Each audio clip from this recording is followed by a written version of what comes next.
Flagship killer খ্যাত Poco F6 সহ রিয়েলমির GT নিও 6 5G আর স্যামসাং এর মাথা নষ্ট করার ডিভাইস আসছে এই জুন মাসে। So hey guys, Shanto here. First of all, যেই ফোনগুলো বাংলাদেশে লঞ্চ করা হবে সেগুলো সম্পর্কে জানিয়ে দিচ্ছি।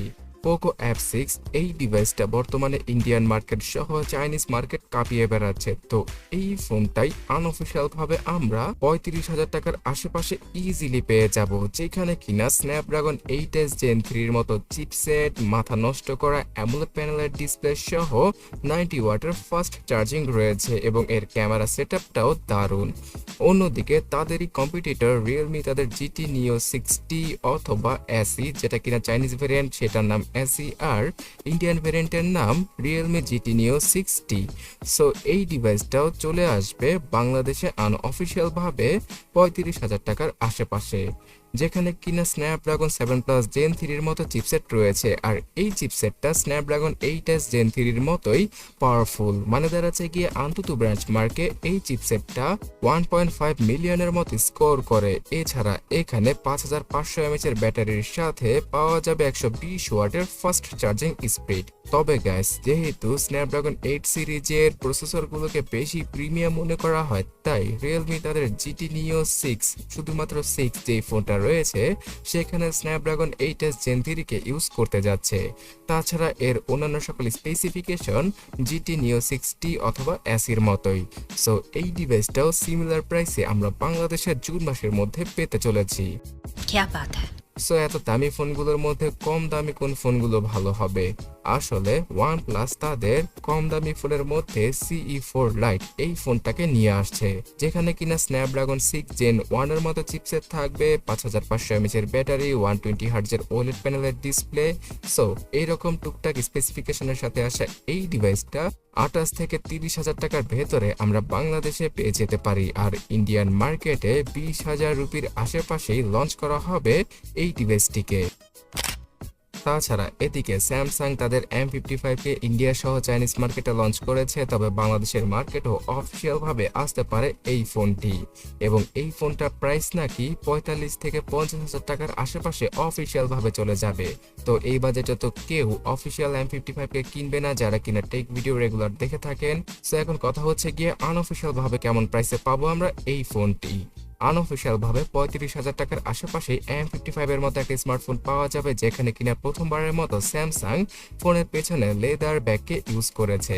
তার পাশাপাশি কিছুটা পুরনো স্ন্যাপড্রাগন 7 Gen 1 চিপসেট, 45 ওয়াটের ফাস্ট চার্জিং সহ মাখনের মতো অ্যামোলেড ডিসপ্লে রয়েছে এই M55 এ। তাই যারা কিনা শুধুমাত্র স্যামসাং এর ফোনই পারচেস করবেন তাদের জন্য এই ফোনটা পারফেক্ট হবে। অন্যদিকে স্যামসাং তাদের M35 স্মার্টফোনটাও আনবে এই জুন মাসে, যেখানে কিনা এবার আর নচ নয়, 5 হোল কাটআউটের 120 Hz এর অ্যামোলেড ডিসপ্লে থাকবে। তাদের পুরনো Exynos 1380 এই চিপটার পাশাপাশি 6000 mAh এর হিউজ ব্যাটারি ইউজ করা হবে এই স্মার্টফোনটিতে। আশা করা যাচ্ছে ইন্ডিয়াতে 20,000 রুপির আশেপাশেই লঞ্চ করবে স্যামসাং অনলাইন মার্কেটে, মানে অ্যামাজনে, এইরকম একটা স্মার্টফোন। সো বাংলাদেশের মার্কেটেও আমরা 25 অথবা সর্বোচ্চ 30,000 টাকার মতো খরচ করে এইরকম একটা ডিভাইস আনঅফিশিয়াল ভাবে পেতে চলেছি। অলরাইট, এই জুন মাসে অনেকগুলো ফোল্ডেবল স্মার্টফোনও আসবে। First of all, Vivo Chinese মার্কেটে তাদের X Fold 3 কে অথবা X Fold 3 Pro অথবা আলট্রাকে লঞ্চ করে দেবে জুন মাসের 6 তারিখে, যেখানে কিনা এআই রিলেটেড অনেকগুলো ফিচার থাকবে। স্ন্যাপড্রাগন 8 Gen 3 এর সাথে আসা এই ফোনটার ক্যামেরা সেটআপ তাদের X100 আলট্রা ফোনটার মতোই আলট্রা লেভেলের হবে, মানে 50 মেগাপিক্সেলের দুইটা ক্যামেরা, তার পাশাপাশি 64 মেগাপিক্সেলের পেরিস্কোপ ক্যামেরা। সো ফোল্ডেবল স্মার্টফোনে এর আগে এত উন্নত কোয়ালিটির ক্যামেরা সেটআপ কেউ আগে কখনো দিতে পারেনি, যেটা কিনা ভিভো করে দেখাচ্ছে। যদিও কিনা এই ফোনগুলোর প্রাইস, মানে তাদের X Fold 3 সিরিজের ফোনগুলোর প্রাইস 1 লক্ষ থেকে শুরু করে 2 লক্ষ টাকার আশেপাশে চলে যাবে। তবে হ্যাঁ, মোটরোলা বাজেট ক্যাটাগরিতে, মানে ফোল্ডেবল স্মার্টফোনের কথা চিন্তা করলে মিড বাজেট ক্যাটাগরিতে তাদের মোটো রেজার 50 সিরিজের ফোনগুলো আনছে, যেখানে কিনা মিড বাজেট ক্যাটাগরি মানে দাঁড়াচ্ছে গিয়ে 60-70 হাজার 20,000 টাকার মধ্যে একটা ফোন থাকবে, যেটা হবে একটা ফ্লিপ স্মার্টফোন। অন্যদিকে রেজার 50 প্রো অথবা আলট্রা নামে যেই ফোনটা আসবে সেখানে স্ন্যাপড্রাগন 8s জেন 3 চিপসেট থাকবে, আর সেই ফোনটার প্রাইস লক্ষ টাকাকে ছুঁই করবে। বিশেষ করে বাংলাদেশের মার্কেটে এখনো অবধি মোটোরোলার এই ফ্লিপ ফোনগুলো আসেনি। তবে যাই হোক, বাজেট ক্যাটাগরিতে মোটোরোলার G85 এইরকম একটা স্মার্টফোন আসছে শুধুমাত্র 12 থেকে 15,000 রুপিতে। মানে দাঁড়াচ্ছে গিয়ে 20,000 টাকার নিচেই এই মাথা নষ্ট করা ফোনটাকে আমরা পেয়ে যাব, যেখানে কিনা স্ন্যাপড্রাগন 6 জেন 1 অথবা 4 জেন 3 মতো চিপসেট থাকবে। পিওলেড প্যানেলের 120 হার্জের মাখনের মতো ডিসপ্লে, মোটোরোলার ক্লিন একটা সফটওয়্যার এক্সপিরিয়েন্স সহ 2 বছরের সফটওয়্যার আপডেট পাওয়া যাবে এই ডিভাইসটা থেকে। অন্যদিকে আইকিউ তাদের Z9 সিরিজের Z9 Pro কে লঞ্চ করতে যাচ্ছে ইন্ডিয়ান মার্কেটে, যেটা কিনা এর আগে চাইনিজ মার্কেটে স্ন্যাপড্রাগন 7 জেন 3 দিয়ে এসেছিল। আর বিশ্বাস করুন ভাই, এই ফোনটার জন্য আমি সবচেয়ে বেশি ওয়েট করছি, বিকজ মিড বাজেট ক্যাটাগরিতে মানে দাঁড়াচ্ছে গিয়ে 20,000 রুপির নিচে 6000 mAh এর ব্যাটারি, 80 ওয়াটের চার্জিং স্পিড এবং 1.5K রেজোলিউশনের অ্যামোলেড ডিসপ্লে শুধুমাত্র এই Z9 Pro স্মার্টফোনটাতেই পাওয়া যাবে।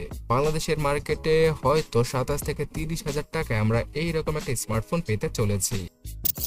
তো বাংলাদেশের মার্কেট নিয়ে যেহেতু বলছি, অফিসিয়াল ভাবে টেকনোর Camon 30 সিরিজের বেশ কিছু স্মার্টফোন এই জুন মাসের মধ্যেই লঞ্চ করে দেবে টেকনো, যে ফোনগুলোর মেইন প্রায়োরিটি হচ্ছে গিয়ে ক্যামেরা।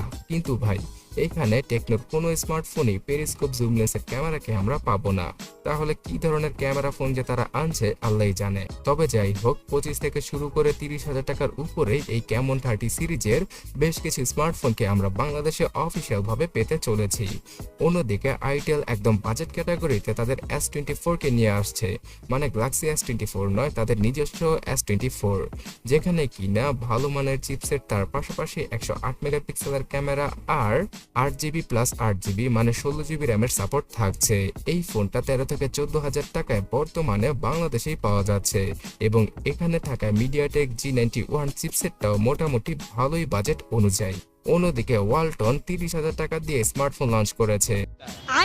ভাই আমি জানি যে এই ফোন কেউ কিনবে না, তারপরও শুনে রাখুন যে কার্ভ ডিসপ্লে যুক্ত ওয়ালটন X90 স্মার্টফোনটা 30 থেকে 30,500 টাকায় অফিসিয়াল ভাবে পাওয়া যাচ্ছে।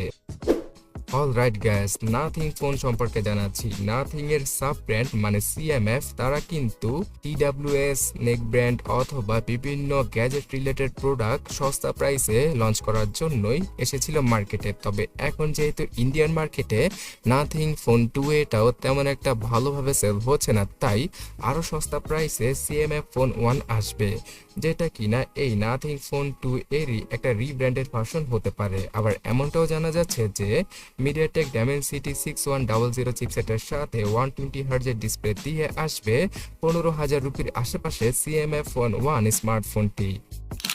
ওপ্পো তাদের Reno 12 সিরিজের বেশ কিছু স্মার্টফোনকে চাইনিজ মার্কেটে লঞ্চ করেছে।